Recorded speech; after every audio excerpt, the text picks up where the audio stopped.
Hi, my name is Tom Devovoice and I'm with Advanced Component Research. And today we're going to talk about creating executable BPMN, which means creating data objects that are used by the events and activities of our process. The first thing we're going to do is to create a data type T process. And the first attribute will be path, which will select a path along our process.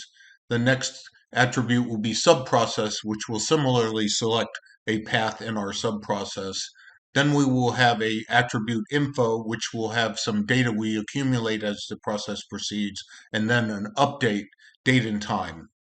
So now we create our executable process, and the first activity in that executable process is a human form called input, and it'll be outputting data to an object called process data, which we define as the T process type, the one we just created.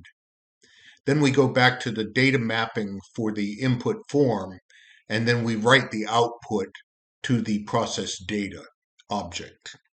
We'll be using the data mapping tool of the Trisotech Workflow Modeler. This is a unique capability of Trisotech because it combines the DMN field language with the BPMN spec for data objects to create low-code executable processes.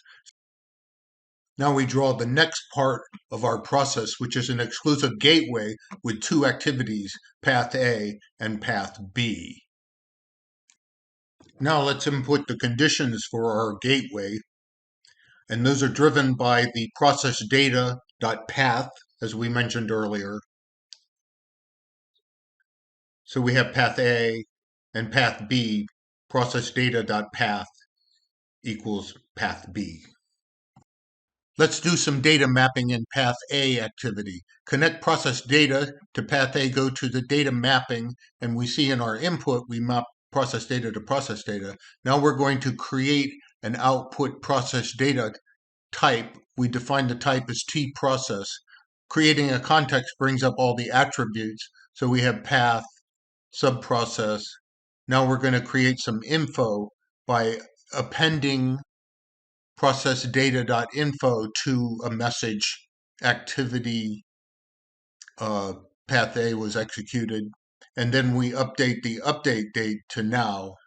And then we copy the output process data onto the process data. We'll create the same mapping for path B with input of process data, output of output process data, copying the attributes of process data.path, process data.subprocess. We're going to create a message in the info, process B executed, update, and then we copy output data. We're ready to execute this process.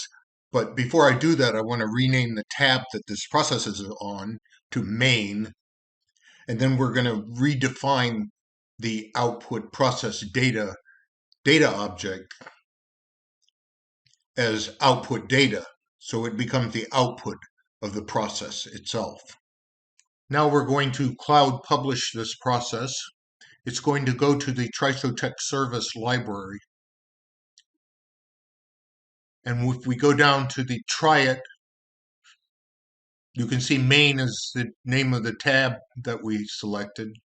We're going to enter some data into info to see how it accumulates as the process goes.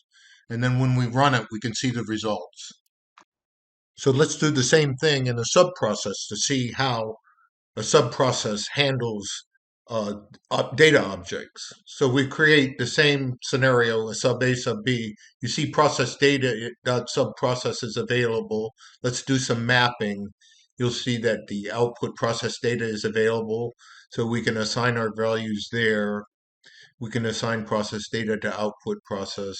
And we'll do the same thing for sub B. And we've defined a subprocess that uses those data objects. So we're ready to execute again. But before we do that, we can get rid of this input activity and change process data, that data object,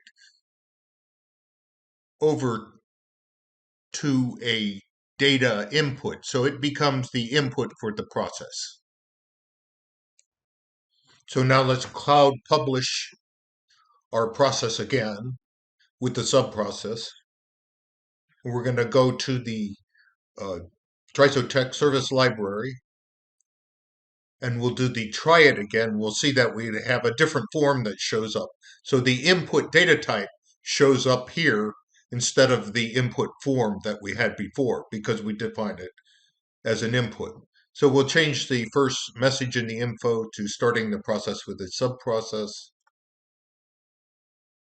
And in this case, we're going to execute sub B on the subprocess and just to confirm that we're making the paths correct. And then when we execute it, it runs. We can see that it's taking the path that we defined for it. Thanks for watching my presentation. I hope you can see the value of low-code process implementation using the Trisotech data modeler, feel, and data objects in the BPMN standard. Have a great day.